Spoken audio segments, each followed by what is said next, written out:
Kini kedai ke polisi terekam ke bertemai jangka sokar MDA Malayalam le keseng NPP. Baga tagalong bayi kinu ki skim le ki project baga sokar ke aish di shnong le ki hima. Kandi ke sokar limba kita terekam juga di ban le inaugurate ban play ban penya iki program baru yano ban khot di shnong bagi hima ki long tang ki nong penung pat bak. Kani ke jilek juga sokar ke penherdor Yaki bor senong bagi bor hima. Namar ka jipok burung palat jongkah. Kani ke jile kaya serim.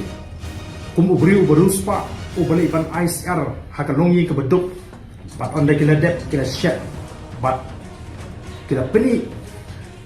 Kim don bor banya bamhi banya samhi. Nili tau beruspa ubali ban sam yaki markan ukot kili ban yong. Kata kadai ke polisi terekam ke bertemai jom kani sokar MD Malaysia.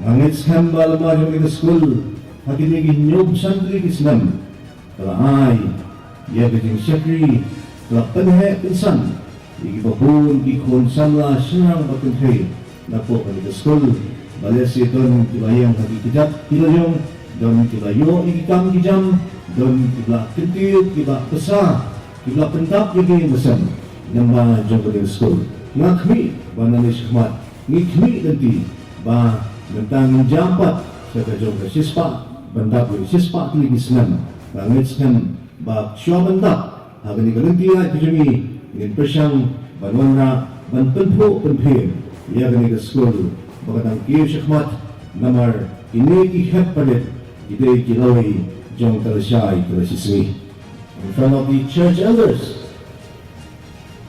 that don't worry the footbridge which the Sardar has just mentioned earlier. The footbridge will not be constructed from the CM fund. The footbridge will not be constructed from the government fund. The footbridge will be constructed from my personal fund.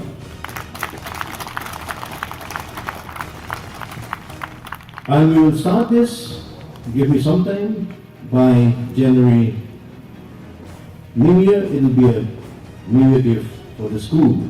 Will extend the footbridge to the district.